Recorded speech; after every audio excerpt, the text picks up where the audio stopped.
কখনো লক্ষ্য করেছো কিছু মানুষকে সবসময় ভাগ্যবান বলে মনে হয়? মনে হয় পৃথিবীর সব সুযোগ তাদের কাছেই আসে। কিন্তু সত্যিটা হলো ভাগ্য নয়, তাদের মনোভাবই সবচেয়ে বড় ভূমিকা রাখে।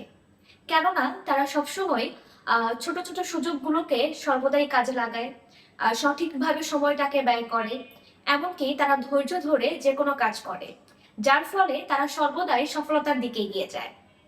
এতে করে ভাগ্যই তাদের কাছে আসে না, বরং তারা নিজেরাই তাদের সুযোগটাকে তৈরি করে নেয়।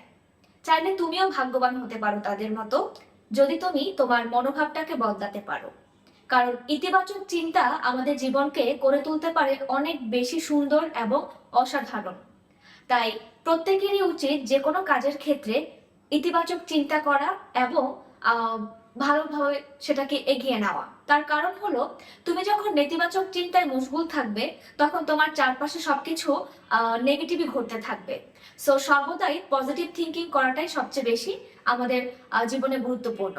তাই প্রত্যেকেই অন্যকে বা অন্যের ভাগ্যকে দোষারোপ করে কখনোই অসফলতার দিকে চলে যাবে না।